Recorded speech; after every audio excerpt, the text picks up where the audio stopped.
Yang saya denger ringkihan ya, kayak gitu, kayak gitu. Pokoknya suara ringkihan deh. Dan itu kerekam. Itu bangun, jenazah tuh bangun bang. Itu seada-adanya kita semua diem bengong. Alhamdulillah kita udah masuki hari raya Idul Fitri. Setelah 1 bulan kita menjalankan puasa, perjuangan menahan hawa nafsu, menahan lapar, menahan haus, menahan segala sesuatunya. Alhamdulillah kita udah masuki hari kemenangan, hari raya Idul Fitri dalam keadaan sehat walafiat, dalam keadaan bahagia. Amin ya rabbal alamin. Gua Badrul Gas Vlog mau ngucapin tapi nggak sendiri deh, gue mau ngajak tim gue dulu nih, mau ngucapin selamat hari rayanya. Oke, kita panggil satu-satu. Siap, gue dulu yang masuk. Oke, kita panggil lagi. Oke, kita panggil lagi. Kita panggil lagi. Oke. Jadi ini manusia-manusia yang ada di belakang layar Badrul Gas Vlog selama ini. Kita mengucapin nih bareng-bareng ya. Oke. Kita Badrul Gas Vlog dan tim mengucapkan minal aidin wal faizin, mohon maaf lahir dan batin. Sebelum kita pamit, kita mohon ilmu kita. Keluarin guys itu ya. Menghilang.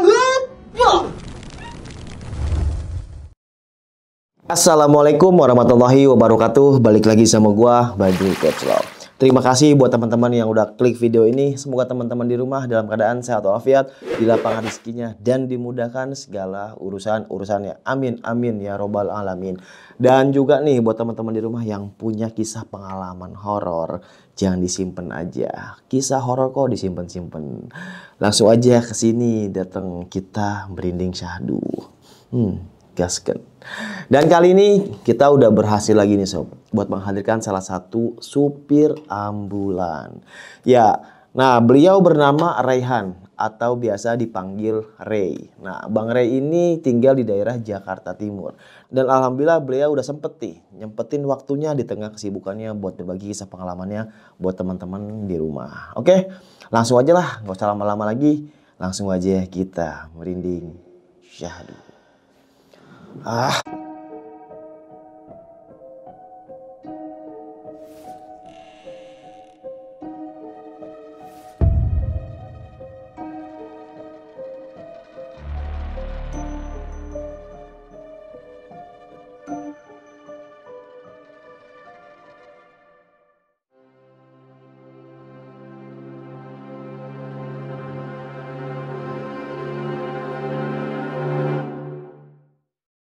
Gimana Bang Ray, kisah pengalamannya nih Bang Raihan? Jadi untuk kisah pengalaman saya itu sebelumnya saya ini kan bekerja di rumah sakit gitu. Kebetulan saya bekerja di rumah sakit dengan profesi sebagai tenaga kesehatan di salah satu rumah sakit di Jakarta. Tetapi pengalaman horornya ini berkaitan sebenarnya dengan unit ambulans.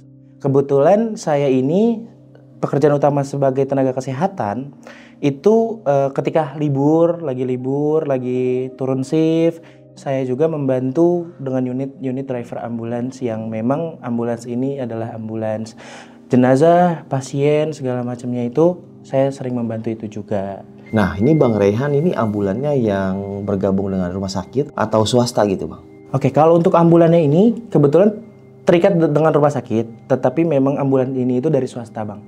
Dia bekerja sama dengan rumah sakit gitu. Saya ini punya partner Bang gitu. Saya nggak sendiri, saya punya partner. Jadi awal ceritanya itu saya ini dapat informasi dari rumah sakit gitu. Dari rumah sakit bahwa kita ini ditugaskan untuk mengantar jenazah Bang. Yang sebelumnya sebenarnya saya nggak tahu kejadiannya kenapa, dia bisa meninggal kenapa gitu. Tapi dapat memang info dari rumah sakit bahwasanya beliau ini memang salah satu yang bisa dibilang cukup terkenal gitu ya. Beliau ini melakukan live streaming di sosial media yang dimana dia ini kolaborasi Bang. Awal ceritanya kolaborasi dengan membuat challenge gitu. Membuat challenge yang dimana lokasinya ini di pinggir pintu air gitu Bang. Daerah juga cukup terkenal juga, bertetangga dengan Jakarta, yang dimana challenge ini itu mengubah mereka ini untuk terjun ke pintu air tersebut yang memang pada saat itu sesuai informasi yang kita terima airnya itu memang sedang deras-derasnya gitu. Dan memang korban ini telah dicari Bang, berkoordinasi dan berkolaborasi dengan tim SAR. Pencarian itu selama 3 hari. Dan itu baru ditemukan.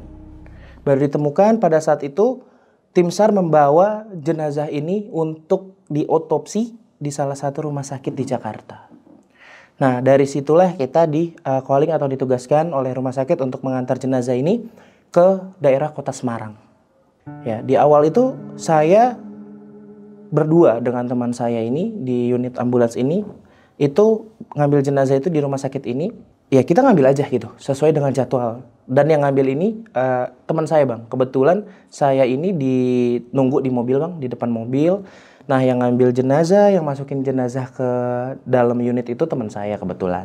Jam berapa waktu itu Bang? Jam itu sekitaran belum terlalu malam. Itu kebetulan sekitaran jam 8 lah jenazah itu masuk ke unit kita. Jam 8 itu jenazah sudah masuk ke unit kita. Dan saya sendiri juga melihat gitu. Teman saya ini ya dengan SOP yang ada gitu ya. Dari kamar jenazah memasukkan ke dalam unit. Dan membawa surat tugas dari petugas kamar jenazah tentunya. Dengan berbagai macam biodata, nama dan segala macam. Dan di jenazah ini juga ada namanya gitu. Tertera namanya, tanggal meninggalnya dan lain sebagainya kejadiannya. Setelah itu usut punya usut Bang, kita ini jalan. Kita jalan karena memang kita menentukan ini kalau kita jalan ntar kemalaman gitu. Nah di sini kita konfirmasi Bang ke keluarga. Tapi emang udah jalan posisi keluarga itu di lobi administrasi. Di situ kita tanya, Bu, saya jalan duluan ya karena takut kemalaman. Nah di situ sebenarnya belum ada feeling aneh-aneh Bang. Tapi yang saya pikir ini kok keluarga jenazah ini nyantai gitu Bang. Saya ini lagi ngomong gitu. Kita duluan ya. Dan ini kan jenazah ini keluarga mereka gitu. Mereka tuh masih makan, masih minum. Dan mereka bilang, oh ya udah silahkan. Ya berarti otomatis ya kita jalan dong, jalan. Dan kebetulan jenazah ini cowok Bang. Jenazah ini cowok. Setelah kejadian itu kita jalan.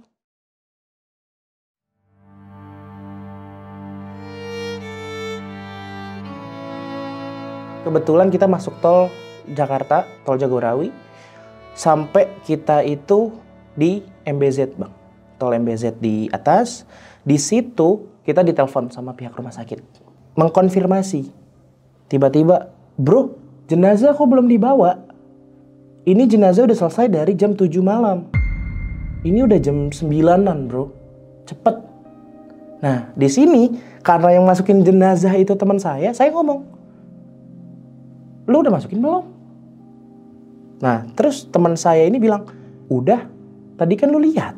Ya di situ saya mikir, oh ya emang saya lihat juga gitu. Kalau emang udah masuk segala macam, semua keranda sudah masuk. Setelah itu masuk, ya udah kita jalan gitu.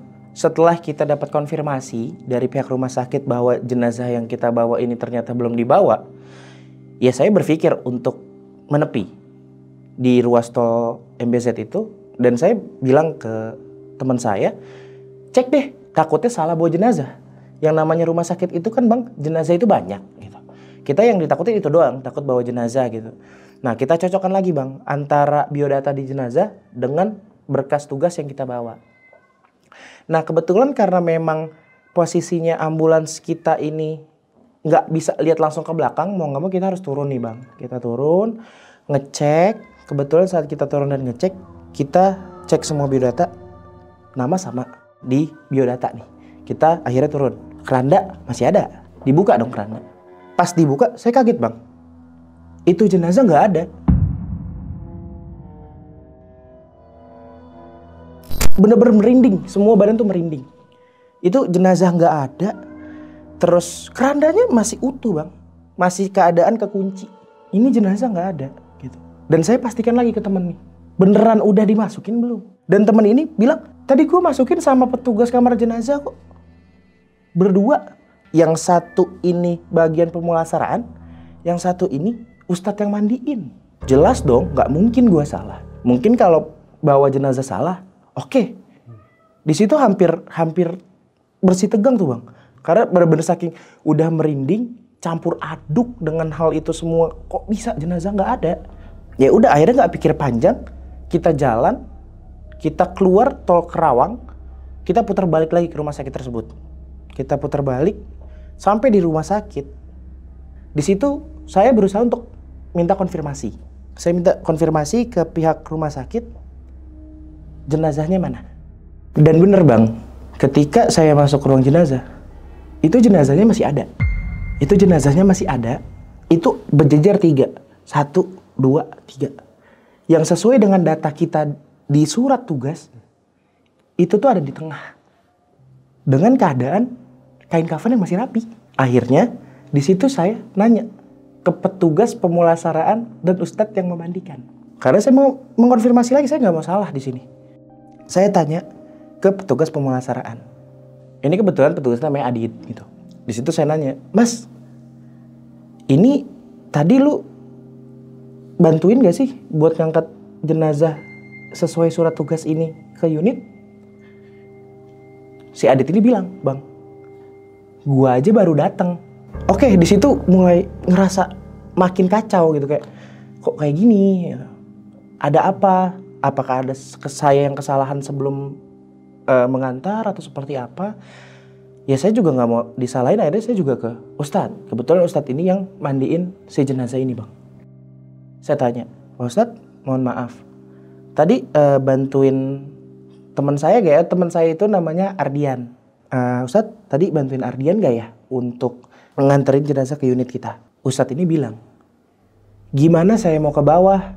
Saya aja dari jam 4 sore sampai jam 9 tadi minum aja belum sempet. Ini sekarang nih jam 11 gitu katanya. Saya masih satu lagi nih. Masih ada 1 kloter lagi yang harus saya mandikan. Gimana saya mau ke bawah? Itu benar-benar merinding banget Bang di situ. Itu pokok paling merinding itu pas Ustadz ngomong seperti itu Bang. Itu jalan aja belum tapi udah aduh kacau nih. Gitu. Aduh kacau. Akhirnya oke lah, saya juga nggak mau lama. Saya terima kasih sama Ustadz, pamit sama kru yang lain. Orang pemulasaraannya saya suruh masukin ke unit dan dicek lagi. Kalau bisa double cross check. Akhirnya mereka bawa jenazah dari ruang transit ke unit pakai rolling Bang. Rolling tuh kayak semacam troli lah untuk bawa jenazah itu ke unit karena lumayan jauh dari parkiran unit. Dibawa masuk unit, masuk keranda itu dicek kembali. Waktu itu yang menyaksikan saya, CO saya, orang pemulasaraan, itu sama satu lagi security. Bahwasanya jenazah sudah di unit. Gitu. Sebenarnya mereka bertanya-tanya juga Bang, kenapa? Kok lu bisa harus cross check 2 kali? Emang kenapa? Mereka juga bingung. Tapi di situ karena emang saya nggak mau ceritain dulu. Gitu. Saya bilang nggak apa-apa, takut aja. Gitu. Terjadi yang hal kita tidak inginkan. Akhirnya udah, mobil kita tutup, kita cepat-cepat jalan lagi. Nah di situ ketemu lagi tuh Bang sama keluarganya. Gitu. Di situ ketemu lagi sama keluarganya. Saya bilang, Bu, ayo kita jalan. Nah saya diomelin Bang sama keluarganya di situ. Mas gimana sih? Saya nunggu dari tadi Mas katanya bilang mau jalan duluan. Tapi kenapa kok sekarang keluarga udah nunggu Mas baru ini? Mas ini kita nunggu udah 2 jam loh. Saya diomelin Mas di situ. Ya tapi saya karena nggak mau mikir aneh-aneh karena takut mereka nggak percaya ya. Saya bilang, oh tadi isi bensin Bu. Saya beralasan seperti itu. Akhirnya udah saya jalan. Di ambulan itu posisi nggak ada keluarga Bang. Di belakang jenazah sendiri dan di depan saya dengan teman saya.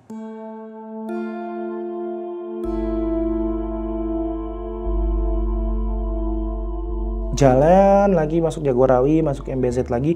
Kita ini nganter ke kota Semarang. Nyampe sekitaran keluar Kali Kangkung, kita keluar masuk ke daerah Semarang. Itu awalnya masih kota-kota lah, masih perkotaan, masih Semarang kota gitu. Itu aman-aman aja sebenarnya nggak ada masalah. Tapi pas 20 menit dari Semarang kota itu, nggak tahu kenapa awal-awal sebenarnya kita dibilang panik, masih panik Bang dengan kejadian sebelumnya gitu. Nah ini kadang mesin kayak ngayun Bang, mesin mobil itu kayak kita gas itu ngayun, tapi feeling aja kayak karena kita driver juga ngerasa oh mungkin ini kesalahan teknis dari kita kurang ngecek unit atau apa segala macam gitu. Tapi semakin kayak gitu semakin parah Bang. Sampai keluarga tuh sempat nelpon CO saya bilang, Mas kenapa? Kok ngendet gitu. Karena awalnya kita ngebut Bang. Kita awalnya 120, 140, 120, 140 gitu. Kok pelan gitu. Jalan kondisi udah sepi. Sekitar nyampe Semarang itu jam 2:30 pagi. itu emang biasa kita tuh bawa di 120, 140 gitu. Entah kenapa setelah sekitar setengah 3 itu sampai itu ngendet bang. Kita ngebut aja itu sekitaran paling 40 km per jam bang. Nggak bisa lebih. Gitu. Akhirnya sampai keluarga itu telepon, kok pelan gitu. Kenapa? Jalanan sepi udah. Setengah 3 kita ya ngegas tuh dibilang mungkin banyak orang yang bilang ngegasnya ngegantung kali atau apa gitu. Kita full bang. Itu yang bawa saya sendiri. Saya mencoba untuk saya tekan gasnya itu mentok. Ya mungkin kalau saya mikir, oh mungkin emang mobil gitu bermasalah. Akhirnya saya suruh saya berhenti sebentar, ngecek oli segala macam dan lain sebagainya. Aman bang. Akhirnya di situ saya bilang ke bagian teknisi di ambulan swasta ini bang. Ini ambulan unit kenapa gitu. Terus beliau bilang, lu lagi bawa MD ya? MD itu jenazah. Ya. Lu lagi bawa MD ya? Terus saya bilang, iya. Udah coba lu bilang aja, jangan ganggu niat lu baik di situ. Karena unit itu sehat, baru servis 2 hari yang lalu. Akhirnya ya kita coba. Di situ saya ngomong, udah apa jangan ganggu. Ini udah ngantuk dari Jakarta ke Semarang. Niatnya cuma buat bantu kok, nggak lebih. Tolong ya gitu. Dan setelah itu di situ emang saya bawa air aqua bang, sekitaran seliter lah. Itu udah setengah, itu saya guyurin ke mobil bang. Saya guyurin ke mobil, ya surat-surat yang bisa saya baca lah, ayat kursi segala macam. Saya siramin. Saya baru ngoper persalinan ke gigi 1, masuk gigi 2. Udah ngebut lagi bang. Itu udah ngebut lagi. Itu saya makin, wah nggak bener nih, kacau. Gitu. Saya juga manusia gitu. Saya driver ambulan juga manusia. Ada rasa takut, ada. Akhirnya nggak pakai lama, saya coba jalan lagi. Karena sekitaran kalau kita kan pakai Maps ya bang. Itu di Maps itu masih sekitaran 1 jam perjalanan dari kejadian itu.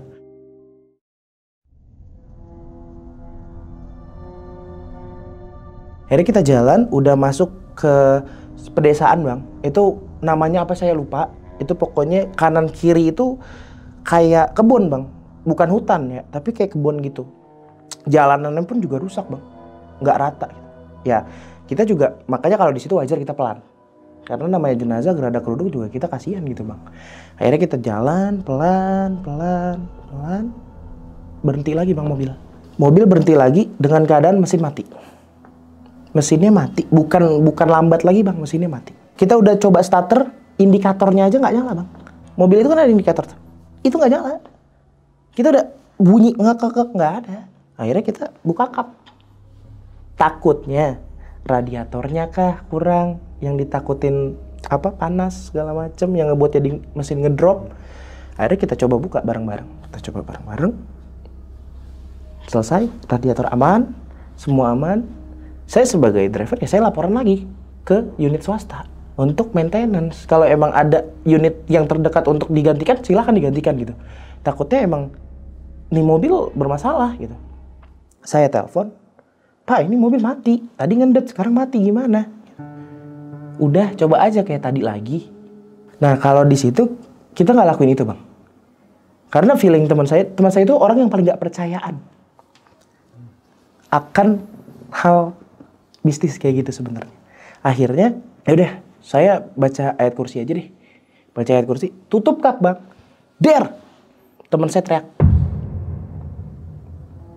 Teman saya teriak, dia ngelihat di bangku CO-nya dia.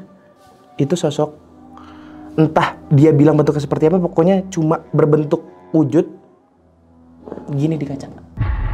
Keluarga yang di mobil pribadi bang, keluar semua bang. Karena teriaknya tuh emang kencang banget bang teman saya. Keluarga, kenapa mas, kenapa, ada apa? Jadi saya bilang, nggak ada apa-apa. Lanjut kita jalan, nyala. Abis ngeliat itu, teman saya teriak, nyala bang. Dari situ bang, teman saya tuh di dalam ngomong, kali ini gue percaya ada gitu-gituan. Di situ saya bilang, ya udah lu jangan ngomongin kayak gini. Kita masih bawa. Jalan, pelan. Alhamdulillah bang, nyampe nih rumah duka. Nyampe rumah duka itu 4:30. Udah subuh itu udah musola, salah satu musola di situ udah kedengeran gitu. Kita turunin nih bang, jenazah. Kita tuh sempet ngerokok bang. Sebatang 2 batang karena ngantuk kan ya bang ya. Jadi pas kita mau pamit nih ke keluarga kan lagi duka nih. Kita lagi mau pamit. Nah yang nemenin kita ke mobil tuh nggak ada bang. ya mungkin udah sibuk dengan jenazah ya bang ya. Kita pamit juga, ada Pak RT juga di situ, RT setempat. Dah kita ke unit, kita tutup pintu mobil, tutup pintu. Di situ saya buka kaca karena mau mundur nih, karena masih gelap posisi. Mau mundur, saya buka kaca. Ini bisa dibilang nenek-nenek sih bang, 70 tahunan lah kalau bisa kita bilang ya, 70 tahunan lah umurnya. Nggak tahu kenapa administrasi itu udah di rumah sakit nih bang. Nenek-nenek itu bilang, makasih ya, ini sedikit bekal buat pulang. Ya di situ saya sempat menolak karena posisinya saya juga mikir nenek ini udah uzur, nggak harus ngasih uang lagi ke kita. Mungkin bahasa nenek itu mungkin tip kali bang kalau kita maya. Ya, saya bilang nggak usah nek, ini udah cukup, administrasi udah dibayar di rumah sakit segala macam. Nenek itu maksa, itu posisinya amplop bang, amplop kita nggak tahu isinya berapa. Habis itu saya salim dong karena menurut saya lebih tua. Saya salim dengan sopan, pamit ya nih pulang dulu karena takutnya harus standby lagi besok ada lagi gitu. Dah pamit lah, pamit. Nah ini salah satu juga yang saya kira pikiran hati ini dari kejadian yang akan datang ini, kayak ada lagi saya nyerah, saya mending pulang naik bis, teman saya aja yang bawa gitu. Bener aja bang, itu sekitaran baru 2 kilo dari rumahnya. Masih di dalam keadaan jalan rusak. Karena benar-benar di dalam kampung banget gitu bang rumahnya. Kanan kiri tuh kebun. Ada kali kebun itu sekitaran 20 menitan lah tuh kebun semua jalanan. Lampu juga penerangan kurang. Akhirnya iseng bang. Kalau kita itu kan di ambulan itu sering buat live TikTok atau apa gitu ya. Biar nggak bete bang, biar nggak gabut, biar sharing-sharing juga. Saya bikin video buat ngevlog. Awal kita berusaha untuk enjoy bang. Hal-hal kejadian tadi itu kita lupakan semua. Saya bilang sama teman saya itu, udahlah bre, lupakan aja yang tadi, lupakan aja bro yang tadi. Gitu. Ini kita anggap sebagai, oh mungkin kita kurang ibadah atau seperti apa. Gitu. Akhirnya, udah tuh karena kan jenazahnya nggak ada, udah turun. Ya kita berusaha happy nih pak, untuk kita ini membuang suasana-suasana yang tadi sebelum sampai gitu. Nah, lagi live TikTok, lagi ngomong gitu. Habis itu udah di video itu saya sempet di belakang, persis banget di belakang tuh denger suara gak jelas. Suaranya tuh gak jelas tapi kayak kedengerannya tuh semacam ringkihan aja gitu. Tapi itu awalnya belum kerekam bang, karena posisi masih live gitu. Posisinya masih live, itu denger bener ringkih banget, itu masih live. Akhirnya saya coba bikin video biasa. Alasannya ya udahlah sekalian buat laporan ke rumah sakit gitu kalau misalnya jenazah udah selesai. Bikin video biasa. Awalnya sama bang, masih nyantai, tiba-tiba suara datang lagi bang. Bener-bener kayak kalau yang saya denger ringkihan ya, kayak gitu, kayak gitu. Pokoknya suara ringkihan deh. Dan itu kerekam. Di situ saya bilang sama teman saya, "Bang, denger gak?" Teman saya tuh malah bilang, nggak denger apa-apa, bau kentut doang nih mah. Itu ada bang videonya bang Rehan? Ada bang, ada videonya. Nanti saya coba kasih.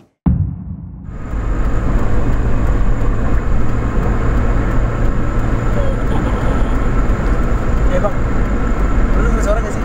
Kagak, bau kentut aja Win. Bau bukan? Enggak, sumpah. Enggak. Setelah itu, udah saya nggak mau banyak negosiasi, nggak mau banyak ngomong, udah saya tancap gas. Saya setel musik. Di situ saya setel musik bang, sholawatan bang. Saya setel musik sholawatan, jalan keluar dari daerah itu, udah yang kebun-kebun keluar ya bang ya. Kita masuk tol lagi untuk menuju ke Jakarta. Nah kebetulan kita tuh masuk tol udah sekitaran jam 6, setengah 6 gitu. Kita masuk tol, setelah kita masuk tol, kita ngeres nih bang. Kita ngeres, kita mau istirahat dulu, mau ngopi, mau makan, segala macem. Di situ kan saya mikir, oh nanti bayar makannya pakai amplop yang dari nenek tadi aja lah. Itu pikiran saya. Kita makan selesai, saya buka nih bang. Saya bilang sama teman saya, bro, nih yang tadi dapat dari nenek-nenek, kita buka bareng-bareng ya, kita hitung biar nggak ada kesalahpahaman, dapatnya berapa. Biar nanti ini buat kita makan. Ini meja nih bang, rest area. Saya buka amplopnya. Tek. 4 lembar bang, daun kering. Itu masih kurang bang. Bukan dari situ aja, karena saya kira oh mungkin iseng. Maksudnya iseng, nenek-nenek iseng nih gitu. Ternyata teman saya ini rada nakal bang. Amplop kan setelah saya kantongin ini, saya itu mau beli bensin sebenarnya sebelumnya itu. Mau beli bensin tapi karena nggak jadi, amplop saya taruh di bawah tip. Di bawah radio. Itu saya taruh situ. Ternyata saya nggak lagi nyetir, dia sempat ngebuka bang. Saya tahu itu karena dari mana bang? Dia ngomong, kok daun Rey? Perasaan tadi duit cepean semua.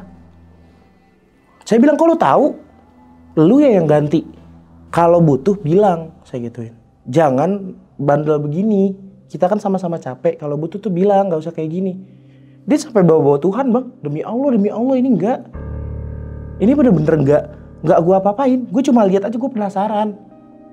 Tadi tuh 100 ribuan semua. Itu bener-bener bang, bener-bener buka. Saya buka di meja rest area, daun kering 4 lembar. Mungkin kalau sadar saya mau ke podcast ini ya, mungkin saya nggak buang tuh daun bang. Sayangnya setelah dari situ udah, saya sempat pas nyampe Jakarta pun masih ada, tapi saya buang. Disuruh orang kantor ambulans itu untuk buang. Itu hal yang menurut saya, kok gini? Jenazah udah turun, masih ada aja gangguan.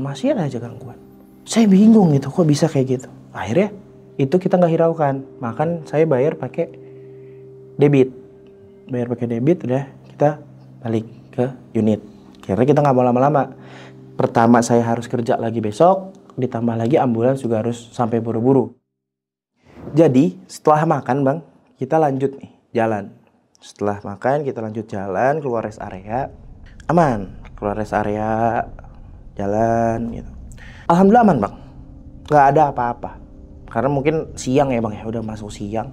Keluarlah nih kita, nyampe Jakarta. Selesai nyampe Jakarta, kita nggak langsung ke pool bang, nggak ke pool mobil. Kita nyuci mobil dulu nih ceritanya. Selesai nyuci mobil itu di daerah kita keluar tol Cibinong. Karena itu steamnya itu gratis bang, khusus ambulans gitu. Kita sampai steam sekitaran ada, nunggu sejam setengah sambil kita ngopi-ngopi gitu. Udah kita ngopi-ngopi, jalan lagi sekitaran jam 4 sore. Jam 4 sore jalan dari Cibinong, jalan belum nyampe pool. Itu mau maghrib lagi. Mau maghrib belum nyampe pool karena macet, kita nggak nyalain sirine karena kosong ya. Sekitaran masih 15 menit lagi lah sampai pool. Lagi dan lagi trouble. Padahal udah dicuci. Udah dicuci itu trouble. Di sini bang posisinya, kita langsung masuk bengkel. Kita masuk bengkel, kelar itu jam 8 malam. Ngebengkel tuh kalau jam 8 malam cuman ganti oli aja dan kopling segala macem. Keluar dari bengkel, nggak bisa nyala. Tetap nggak bisa nyala.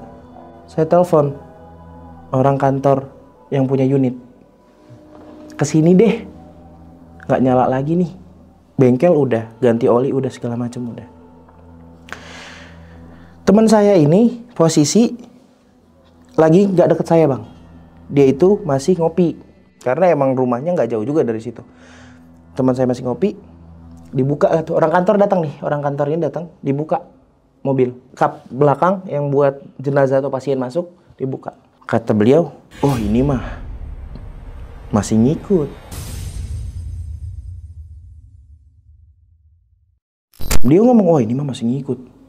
Di situ saya bilang, saya udah bilang maaf kok, saya udah bilang jangan ngikut kok bisa masih ngikut. Di situ akhirnya, ya udah nggak apa-apa, nanti aja di kantor, sampai kantor dulu aja. Beli lagi tuh bang air, buat nyiramin mobil lagi. Padahal habis dicuci, nyiramin mobil lagi, nyala. Di situ teman saya yang lihat, keranda kan kosong, keranda kosong nih. Dia ngeliat kayak ada jenazah, tapi bangun bang. Itu bangun, jenazah tuh bangun bang. Itu yang bikin dia teriak lagi bang. Semua orang di bengkel itu pasti dengar, nggak mungkin enggak. Teriak lagi, tapi mohon maaf teriaknya tuh kasar lah, teriak kasar gitu. Kalau bisa dicontohin bener-bener itu yang kenceng banget bang. Karena itu yang dilihat. Tutup, mesin nyala, kan otomatis kalau mesin nyala itu lampu tengah kita nggak pernah matiin bang. Lampu tengah nyala. Itu bener-bener, padahal kerananya ketutup, tapi temen tuh ngeliat pocong duduk, dari tiduran ke duduk. Itu seada-adanya kita semua diem bengong. Sampai orang kantor, udah deh, si teman saya ini ruqyah aja. Takutnya dia punya kesalahan selama perjalanan, si jenazah nggak suka nih sama teman saya. Dah, akhirnya sampailah di pool nih bang. Tapi saya udah nggak sama teman saya tuh langsung pulang, dianterin sama orang kantor saya ini. Gitu. Saya sampai pool sendiri, saya beres-beres dong, ngeluarin keranda, ngeluarin ya segala macamnya lah gitu, hal-hal yang kita butuhkan untuk nganter jenazah. Ngeluarin keranda, kan kalau di steam itu mobil doang nih yang dicuci, keranda enggak.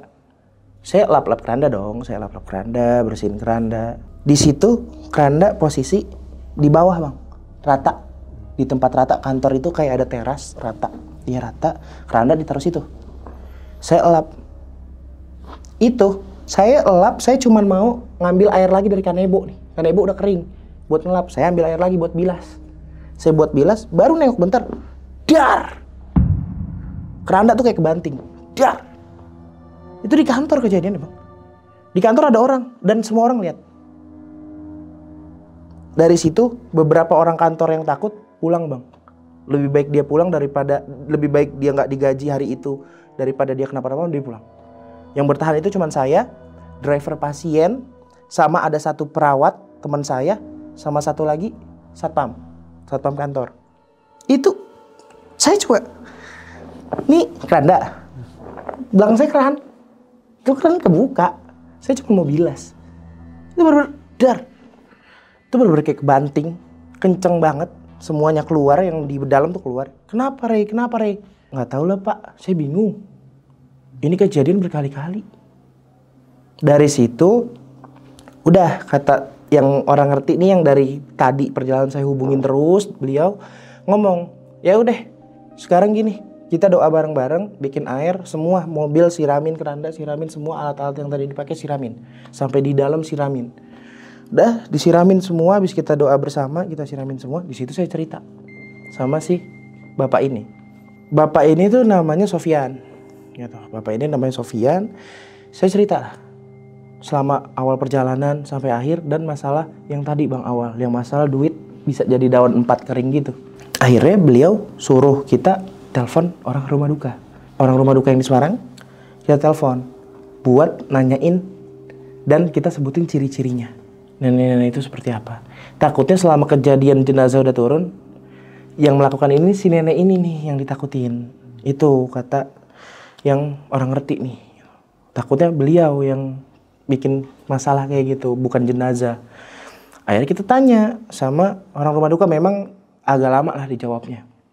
Di telepon kita tanya, di situ ada gak keluarga yang emang udah sepuh gitu. Semua mereka bilang nggak ada. Di situ paling sepuh umurnya 60 tahun. Dan itu laki-laki. Disuruhlah sebutin ciri-cirinya nih. Coba emang ciri-cirinya gimana? Di situ saya sebutin ciri-cirinya. Pokoknya nenek-nenek Jawa masih pakai kemben Jawa, kemben tradisional Jawa, masih pakai itu, sama pakai baju jaring, bang. Dan itu emang umurnya kalau bisa dilihat dari pandangan ya, itu 80 tahun, 90 tahunan. Udah tua memang, udah tua. Itu sekian segitu. Nah, awal yang kita telepon nggak tahu, tapi dia bilang coba dan ntar saya tanya dulu sama Pak RT, mumpung Pak RT masih di sini, kata yang kita telepon. Ditanya lah, dihubungin sama Pak RT nih. Kita dihubungkan sama Pak RT ngomong, yang tadi kamu sebut ciri-cirinya itu namanya Mbok Bariah. Ini emang warga sini. Dia dulu pas hidup, selama ada yang meninggal selalu datang paling duluan. Tapi kebetulan Mbok Bariah ini memang baru seminggu lalu meninggal. Di situ, walaupun udah di kantor posisinya, bang. Rasa, pokoknya yang saya rasain selama kejadian itu bener-bener kayak, aduh udah deh, gak mau bawa ambulan lagi deh. Sampai air mata tuh ngegeneng, bang, udah kayak mau nangis, kayak udah gak kuat. Sebegitu parahnya kejadiannya, sampai maaf sampai sekarang teman saya yang saya bilang CEO itu masih sakit, bang. Udah dibawa ke orang pintar, ustadz, sampai yang dibilang dukun pun, sampai medis, itu udah semua, bang, dibawa. medis menyatakan normal. Orang pinter menyatakan katanya ada gangguan lah segala macam, tapi orang pinter itu nggak bisa. Gitu. Sampai udah banyak bang, kita ke ustadz pun bilang ini susah, harus dikembalikan lagi ke sana. Sampai ustadz bilang kayak gitu. Dan udah sempet bang ikhtiar, kita bawa lagi ke Semarang bang. Tapi pakai mobil pribadi dan nggak ada hal-hal mencekam lah. Itu balik lagi Jakarta, ditemuin sama salah satu orang pintar juga di Semarang. Udah segala macam ngejalanin ritual mandi kembang. Itu saya juga bang nemenin, mandi kembang segala macam. Katanya udah bersih. Balik ke Jakarta masih sama bang. Tapi pas waktu di Semarang itu normal bang? Pas di Semarang pas dibilang bersih normal bang. Oke. Itu bener-bener keadaan normal. Balik ke Jakarta, belum nyampe Jakarta deh itu saya juga yang nyetirin mobil pribadinya. Belum nyampe Jakarta teriak-teriak lagi. Dokter psikiater, dukun, ustadz. Dokter psikiater bilang medis normal. Nggak ada gejala stres, nggak ada gejala kayak ODGJ gitu, nggak ada. Semua syaraf normal. Gitu. Banyak yang bilang katanya ya kena sirep bang. Ada yang bilang kena sirep segala macem karena ngomong macem-macem atau berbuat aneh-aneh. Itu sampai sekarang bang. Oke bang, jadi setelah itu kita balik lagi nih bang. Masalah yang tadi kita telepon orang-orang Semarang yang bilang kita ini dikasih uang sama yang namanya Mbok Darmi ini. Kebetulan dia ngomong bang. Pas dia ngomong yang tadi saya bilang, Mbok itu udah meninggal seminggu 2 minggu yang lalu. Itu kita semua kaget bang. Kita semua kaget.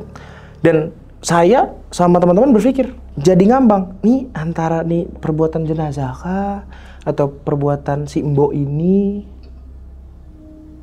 Itu kita bingung bang, dilema di situ. Sampai sekarang sebenarnya masih diusut bang. Gitu. Sampai karena orang kantor bertanggung jawab, orang kantor masih bolak-balik Semarang sampai sekarang. Buat nyari tahu si Mbok ini seperti apa, si jenazah ini seumur hidupnya seperti apa, biar ada jalan keluarnya gitu.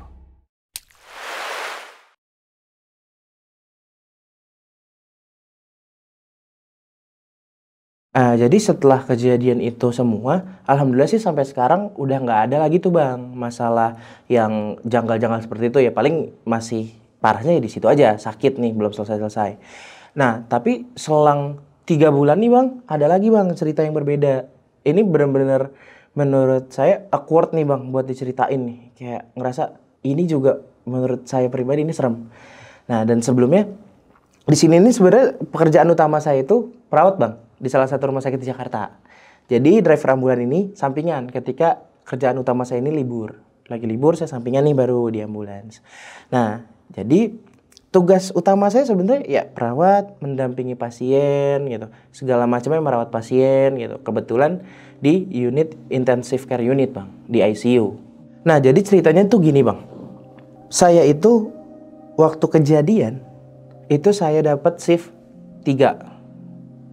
Shift 3 itu kalau kita perputaran itu kalau mungkin kalau orang-orang bisa nilainya sebenarnya shift 2. Tapi kalau di kita itu penilaiannya shift 3 karena hari kedua. Hari pertama shift 1 itu dari jam 7 sampai jam 2, shift 2 dari jam 2 sampai jam 8, shift 3 itu jam 8 sampai jam 3 malam. Biasanya 3 pagi, biasanya gitu, Bang. Nah, untuk hari keduanya shift 2 yang hari pertama itu jadi shift 2, Bang. Istilahnya gitulah ya. Untuk mungkin di sini kalau yang nonton ada orang medis pasti ngerti lah gitu maksud shift itu. Nah, shift kebetulan saya dapat shift 3. Saya itu masuk di kebagian di jam 2 siang. Saya masuk di jam 2 siang, absen sekitaran jam setengah 3. Saya melakukan hal-hal ya sesuai prosedural pekerjaan saya mengenai pendataan pasien, transfer pasien baru, pasien yang IGD atau pasien rawat inap yang naik ke ruang ICU. Nah, itu semua kita rawat dengan intensif gitu. Karena dengan namanya jelas intensive care unit gitu. Yang dimana semua pasien ini sudah menggunakan alat-alat bantu pernafasan atau alat bantu hidup gitu. Nah, sebenarnya hal ini gak ada janggal sih gitu. Karena ya sesuai prosedur aja nih saya kerja. Nah, kebetulan kan saya turun dinas itu sekitaran jam 8 malam. Nah, di situ tuh saya biasanya kalau udah melakukan hal sesuai pekerjaan, udah lengkap biodata pasien, ngedata pasien, ngirim ke ngirim ke suatu sistem rumah sakit gitu. Nah, kebetulan setelah itu udah saya lakuin jam 4 jam 3 sore. Itu emang ada pasien ICU yang harus dirujuk ke rumah sakit juga yang ada di Jakarta juga gitu. Agar mungkin alatnya lebih lengkap atau rumah sakit itu aja yang punya alat gitu. Kebetulan saya bantu ngerujuk nih Bang, ditugasin dari rumah sakit itu untuk pendampingan pasien bersama dokter gitu. Saya sebagai perawat dan ada dokter, itu kita ngerujuk pasien ke daerah Jakarta juga untuk pindah rumah sakit untuk penanganan yang berbeda dan lebih lanjut. Udah, saya pulang dari rujuk itu sampai rumah sakit setengah 6 saya sampai rumah sakit. Saya beli makan segala macam karena belum istirahat. Beli makan, selesai. Nah, masuk dekat turun dinas itu sekitaran jam 7. Jam 7 itu udah prepare Bang, udah ganti baju, udah clean lah, udah clear. Parkiran rumah sakit ini kan adanya di basement. Jadi peta mappingnya itu basement parkiran karyawan, staf rumah sakit tuh adanya di basement. Terus sampingnya itu kamar jenazah, sampingnya itu forensik, sampingnya itu ruang transit jenazah, sampingnya lagi nih mes buat kayak, bukan mes sebenarnya, kayak kantor kecil untuk dokter-dokter koas yang baru pendidikan, yang lagi praktek. Nah itu tempatnya mereka lah. Nah kebetulan staff ini emang tempatnya di basement nih, emang ya sampingan banget lah sama kamar jenazah gitu, bener-bener sampingan. Pulang ngerujuk nih Bang gitu, saya kan beli makanan nih, beli makanan karena emang belum istirahat, beli makanan, makan dulu lah, minum sebentar. Saya balik lagi karena masih 2 jam lagi saya dinas tuh, masih 2 jam lagi saya dinas. Saya naik ke atas. Nah di atas itu saya lagi ngisi biodata nih Bang, karena ada pasien baru yang emang mau ditransfer ke ICU dari ruang rawat. Saya isi biodata, tiba-tiba alarm mesin itu bunyi Bang. Itu alarm mesin bunyi, saya lihat di monitor. Karena mesin ini nyambung ke monitor kita yang ada di nurse station ini. Gitu. Kita lihat dari denyut nadi, terus irama, terus dari EKG-nya semua kita lihat di mesin itu. Oh, ini menandakan kolaps. Nah, kita buru-buru, kita harus BHD, bantuan hidup dasar, kita buru-buru, kita RJP, kita pasang alat bantu yang lebih oke gitu untuk membantu pasien ini. Nah, di situ kita ke bed pasien, ya kita melakukan RJP lah tuh Bang, sampai kurang lebih 9 siklus. Itu bener-bener lama banget, dibantu dengan tim dokter, masuk obat segala macam, dan dilalahnya beliau meninggal dunia atau wafat gitu. Bisa dibilang bahasa medisnya plus lah beliau nih gitu. Kita sudah berusaha sebagaimana mestinya, beliau akhirnya meninggal. Kita transfer ke ruang jenazah. Dengan banyaknya administrasi yang kita selesaikan terlebih dahulu, kita copot alat-alatnya terlebih dahulu, kita transfer ke ruang jenazah. Nah saat pentransferan ke ruang jenazah itu kebetulan udah 7:30 nih. Udah 7:30 yang dimana saya dapat remisi waktu untuk pulang lebih cepat karena ikut rujuk awalnya. Saya pulang 7:30, saya udah rapi, udah bersih-bersih. Ya kalau masalah pasien udah urusannya staf ruang jenazah gitu kan. Saya udah selesai karena administrasi juga udah selesai. Pulang, masuk ke basement parkiran. Setelah masuk ke basement parkiran tuh motor saya tuh Supra lah. Naik, nyalain kontak, naruh tas di depan. Ibu-ibu nanya nih. Ibu-ibu ini kalau bisa kita lihat dari umur muka mah masih 60-an, nggak terlalu tua-tua amat gitu, masih 60-an. Nanya. Ya kita sebagai tenaga kesehatan dan staf di sana walaupun udah lepas dinas, ya kita ada SOP-nya, tetap harus kita layani dengan baik. Dia tanya tiba-tiba, "Mas, ada yang baru meninggal ya?" Loh, saya kira keluarga nih.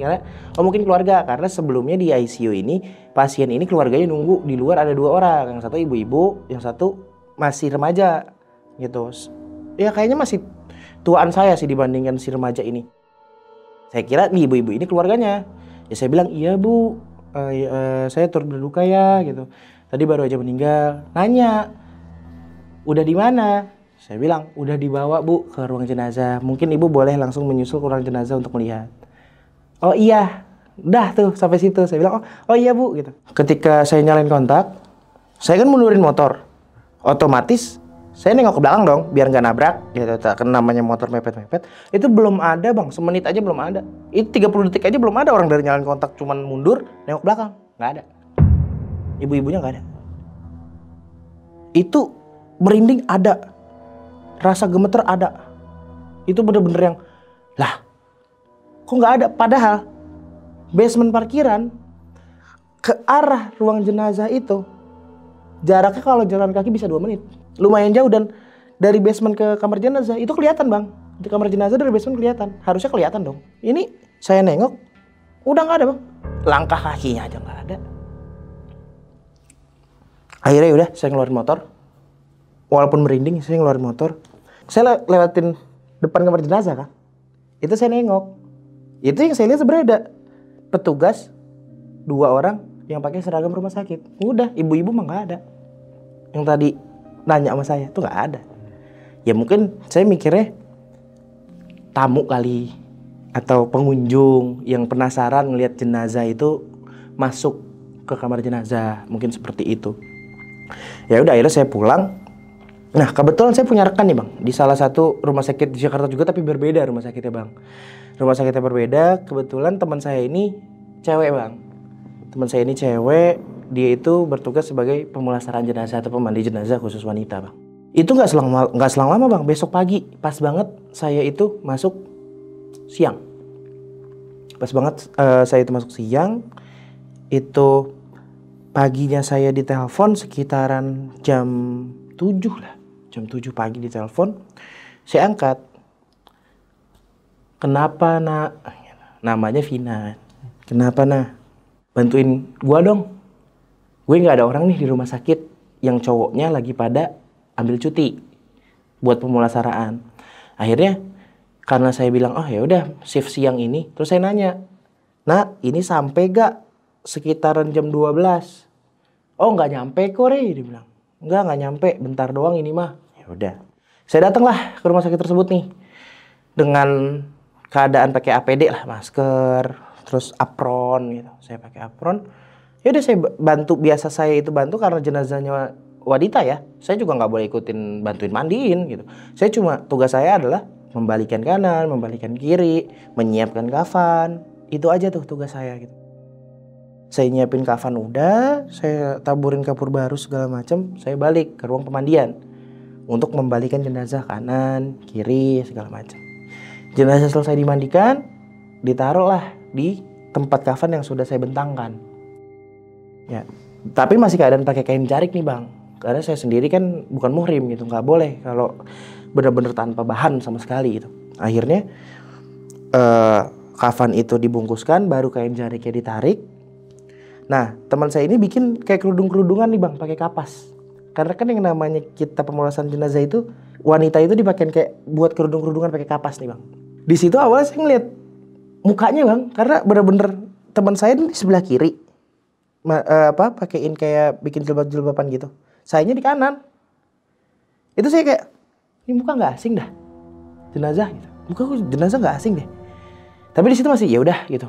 Kita selesain dulu. Selesai.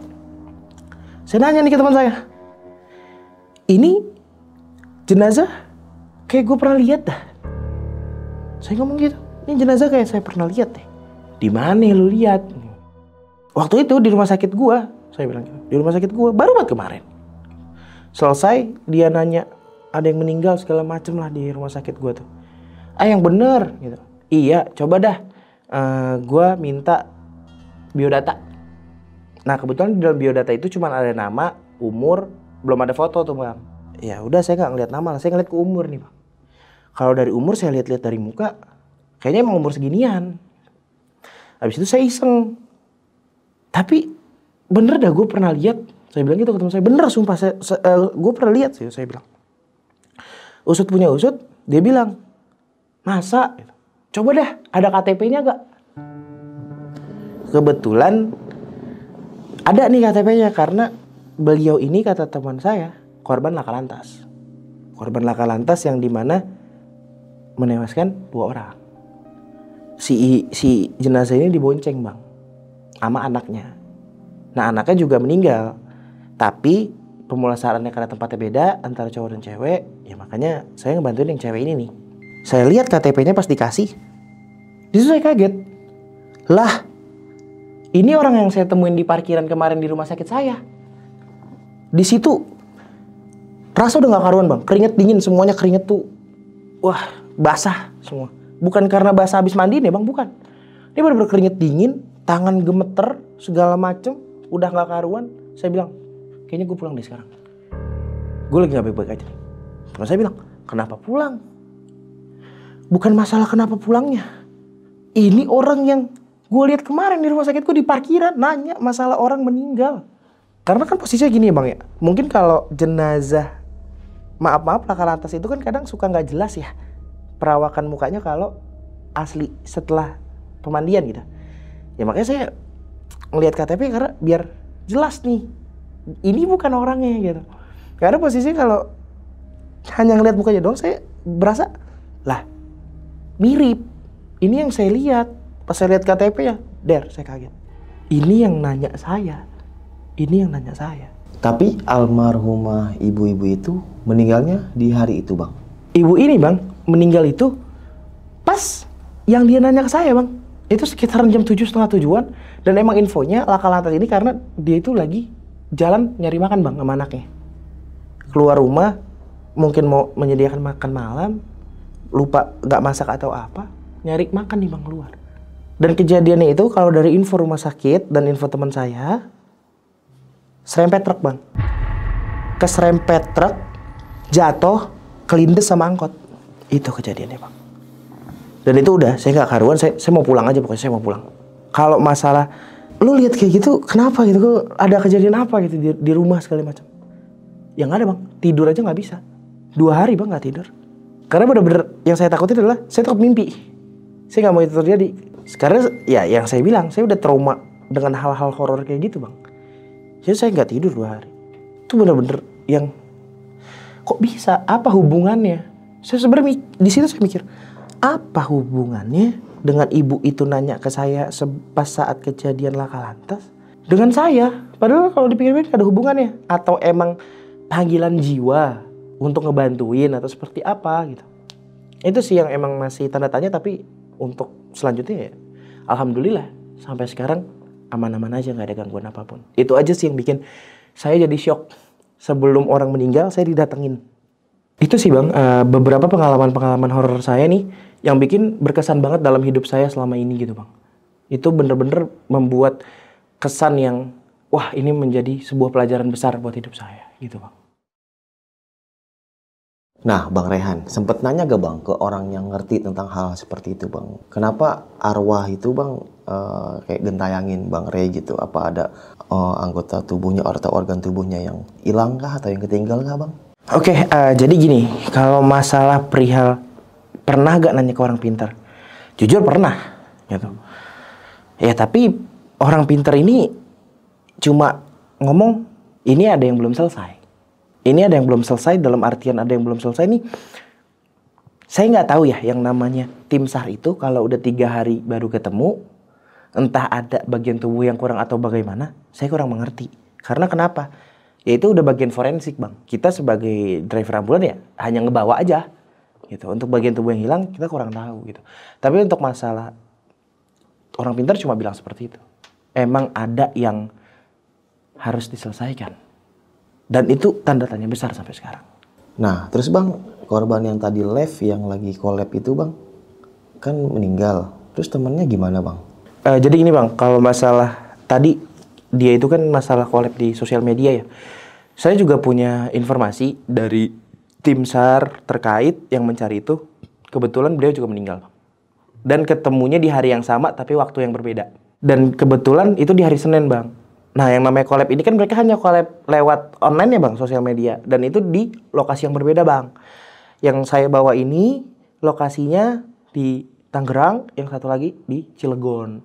Gitu Bang. Jadi infonya ini sama-sama meninggal dan ketemu di hari yang sama, di hari Senin dan jam berbeda. Yang satu jam 1, yang satu jam 3 sore.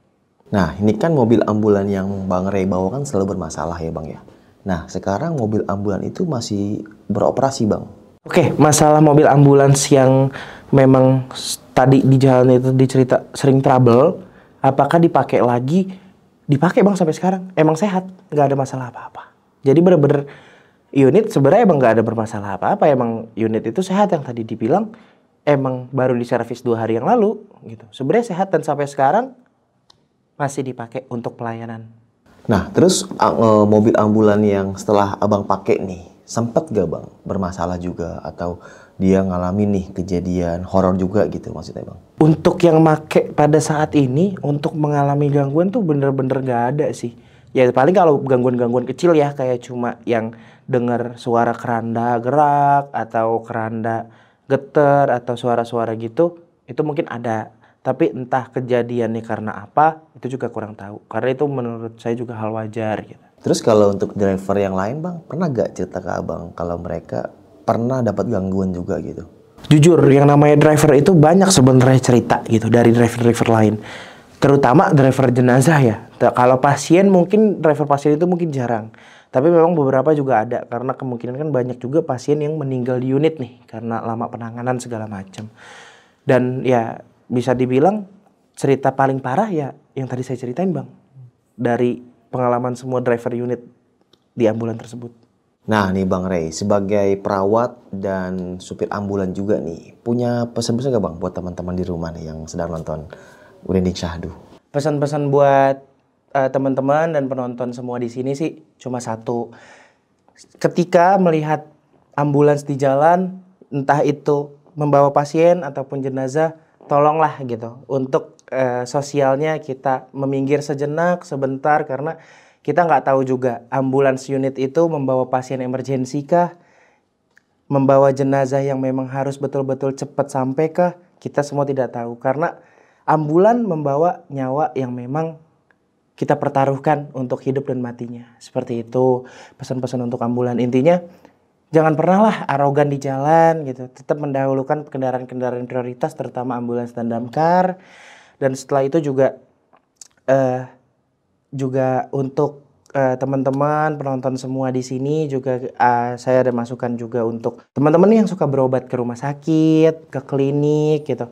Tolong bersabar, karena kita juga sebagai tenaga kesehatan akan memberikan yang maksimal dan akan memberikan yang terbaik untuk kalian semua.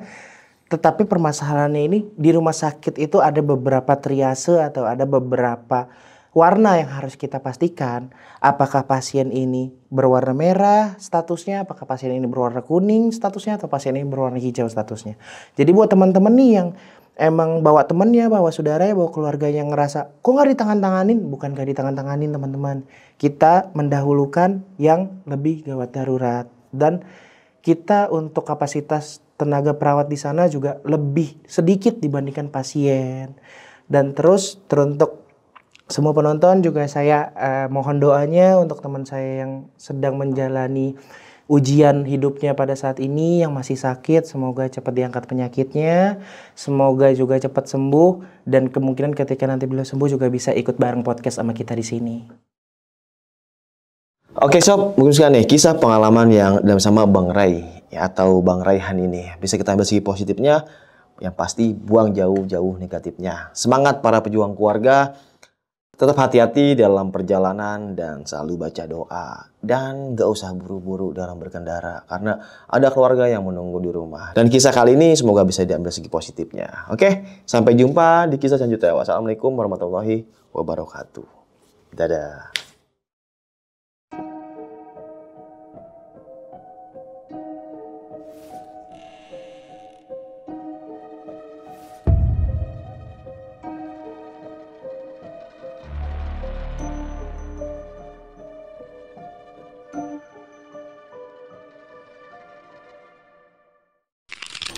Buat kalian yang punya pengalaman horor, langsung aja chat ke nomor 0877 1671 53372.